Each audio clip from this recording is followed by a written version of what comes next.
शीला दीक्षित जी और डॉक्टर मनमोहन सिंह साहब को क्या क्या नहीं कहते थे आम आदमी पार्टी वाले। यही केजरीवाल साहब, यही मनीष सिसोदिया साहब जंतर मंतर और रामलीला मैदान में खड़े होकर के इस सदी के सबसे शरीफ प्रधानमंत्री डॉक्टर मनमोहन सिंह साहब के बारे में क्या क्या नहीं बोलते थे। उन्हें भ्रष्टाचारी कहते थे, लेकिन तिमारपुर वालों, कुदरत की लाठी में आवाज नहीं होती है। जब डॉक्टर मनमोहन सिंह साहब अभी कुछ दिन पहले इस दुनिया को छोड़ के गए, तो उससे पहले ही अरविंद केजरीवाल जी ने वो दिन देख लिया था कि एक सच्चे और अच्छे इंसान पर जब आप कोई झूठा लांछन, झूठा आरोप लगाते हैं तो उसका बदला ऊपर वाला लेता है। जो अरविंद केजरीवाल डॉक्टर मनमोहन सिंह साहब को भ्रष्टाचारी कहते थे, शीला जी को भला बुरा कहते थे, प्रकृति ने डॉक्टर मनमोहन सिंह साहब की जिंदगी में दिखा दिया कि वही अरविंद केजरीवाल और मनीष सिसोदिया साहब भ्रष्टाचार के आरोप में जेल काट करके वापस लौटे। यह कुदरत का इंसाफ है जो प्रकृति ने उनके साथ किया है।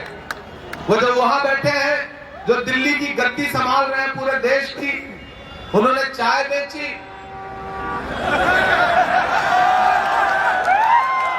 और फिर ये जो छोटे वाले हैं उनके छोटे रिचार्ज, इन्होंने फिर कंपटीशन में शराब बेची। दोनों के बीच में कंपटीशन चल रहा है, एक ने चाय बेची, दूसरे ने शराब बेची।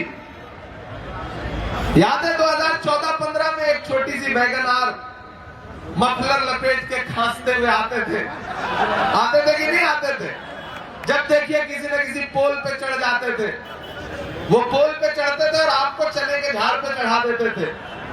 मेरा मानना है कि नरेंद्र मोदी जी जुमला देने में अगर 100% है तो अरविंद केजरीवाल जी 300% है। बड़े बड़े जुमलेबाज इन दोनों के सामने टिक नहीं सकते।